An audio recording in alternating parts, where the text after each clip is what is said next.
Hey everyone, welcome to today's video. So I was asked to make this video by somebody on my channel, I think an audience member, I think a sub, I can't remember, but they said, can you please make a video to help players that are returning to the game?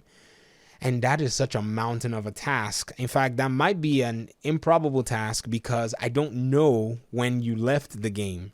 The game has changed depending on when you left. If you left yesterday and you want to come back in TU10, the game would have changed again. In fact, when I make this video, the game is going to change because there's currently a PTS that's being looked at and changes are coming, and the developers have actually proposed those changes for us. Now, I'll talk about some things that I feel like as a player, regardless of when you left, you should be able to come back into by the time you return to the game.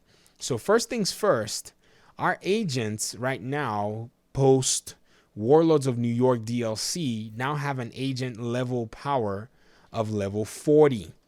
Okay, does that make sense? Level 40, it's no longer level 30. Level 30 is no longer the max level. World tiers 1 through 5 have been, world tiers have been done away with. So if you had hit world tier 5, that's done away with. Once you go to New York, you farm your way up to level 40. It's a whole different story expansion. And then now you have access to a whole bunch of level 40 content. If you buy the DLC anyways. If you don't buy the DLC, then your agent still remains in Washington, D.C. And this is where, things get a little bit more interesting and all. Now, the thing is, if you're still in this position that I'm about to talk about, then a lot of things that you left when you left the game. Where's my location on this character? Current location, okay, Washington, D.C. White House. Okay, good. A lot of things that you left are still, in a sense, going to be in that way. So max gear score right now, if you've not gone to New York with an agent, is gear score 515.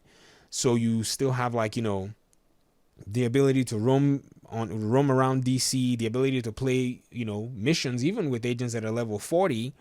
And at the same time, you still have access to the same gear that we have, but it's just still gear score 515 at 500 to 515 at the max gear score level. Now, stats on the gear score 500 level are kind of low, but I think when you go into the dark zone, they get normalized. I don't know. I don't go into dark zone much, but that's basically what it is. So my question for you basically is, what do you wish to achieve when you come back to the game? Do you want to be at the current highest maximum level that everybody is in, or do you want to just enjoy level 30 content and not deal with the headache of Warlords of New York? If you say, well, I want to be at the same level that everybody else is in, then you're going to have to buy the Warlords of New York expansion, where you go chase Aaron Keener and then finish that and then come into Endgame and all of that. Now, another thing that you probably notice is exotics, gear, brands have changed drastically. Even a lot of the name stuff, is already been reworked. So if when we first started getting named items, they were really strong and powerful. Right now, they've reworked a whole bunch of them, and the entire gear system is also changed. There are no talents on all the gear that we used to have before. So, you could have, all kinds of talents on your mask, chest piece, holster, blah, blah, blah. They're all gone. If you only have talents on backpacks and chest pieces now. If you even left, there was a time where they actually made it where, if you left maybe like around TU5 or something, then you missed out on the introduction of all the brand sets having, all pieces. Now, let me give you an example. Like back then, you would have a brand set that only had a specific number of pieces, where you couldn't get it was impossible to get like a knee pads or a pair of gloves for Wyvern or a chest piece for Wyvern. But then they eventually went ahead and changed it where you could get all 6 pieces for every single brand set.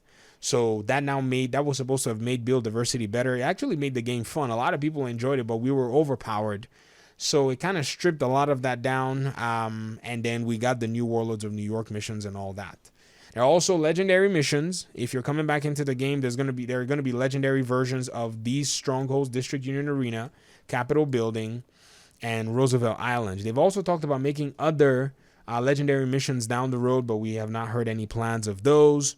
And so these are some of the content pieces that you're going to see. There's also a bunch of, New York stuff. You have Coney Island, which is just 2 missions that you can actually go deal with. I don't know when you left. Maybe you left when there was Kinley College, which also is a nice piece of content that you can do for a guaranteed exotic when you finish it. And the way exotics work right now is exotics have a difference in the way they drop, so it's not as it used to be depending on how and when you left. So I've rambled and rambled and rambled because there is no way to make a video like this other than just saying, if you want to get back into the game, then I would say get back into the game, because all these changes are not going to make sense until you start to get your hands on. The Division is a hands-on game. I mean, you should know this. You should understand that this is a thing. The game has changed, but not too drastic. There is still the raid. Another raid is in the works coming. And so you would have to kind of make up your mind as to how you want to get it. Now, I think the heart of the question is, how long is it going to take you to actually get yourself to max level? It's not going to take you too long. In fact, if you buy the New York DLC and you go make your way to New York, that level up process should take you, I don't know, somewhere around maybe 15 hours or so, maybe. And once you get to level 40 and you start jumping into missions and farming with people and just say, hey, if you guys have any excess gear that you don't want, I'm down. People will drop gear for you. If you want any exotics, you got to farm them. Depending on when you left or depending on when you're coming back, we have targeted loot, so you can farm whatever specific brands you want across the map. And so it shouldn't take you a long time, especially with a community like this. But what I would say is, if you're going to jump in, I would recommend you jump in now, because a new patch is coming. It'll probably attract some more players who will come check it out. So you have the availability of farming and the availability of players that you can basically kind of hide behind when, poop hits the fan, because your gear is probably going to be crap initially, and you're going to be going in with players who are more spec'd, more min-max, who will be happy to just go and plow through content. And if they can't find what what they want, they'll just drop it for you. So keep your bag empty. Don't be like me, who always carries 90 or 100 items everywhere. Delete stuff. If you're going to go to New York, delete everything except what you have on, except the gear that you have on. Take your best gear, but when you start hitting enemy NPCs that are one level above you, you're going to feel that you need more power. And so this is basically what I think so far for a returning player, regardless of where you're coming from. But what I would really encourage you to do at the end of this video is actually read the comment section and stay in touch with the comment section as well, because many people will be adding different ideas and different changes that you might want to be aware of that will help you. So I hope this video, provides a little bit of insight. It's not supposed to be a be all, explain everything video. It's supposed to just be a video that kind of puts a few pointers in your mind as to what to expect, basically. And then you can go on from there and start to chase, exactly what it is. Another thing I would encourage you to do is look at the patch notes, and you'll be able to see data and see improvements and increases and nerfs and all that. And then, maybe just keep watching some build videos and start seeing what people are doing. Start watching some gameplay videos as well. It will kind of inform you on what the game is looking like right now. All right, I'll get out of your hair. Thank you so much for your time and audience. I appreciate you guys a lot. I guess I'll see you all hopefully in the next one. Peace.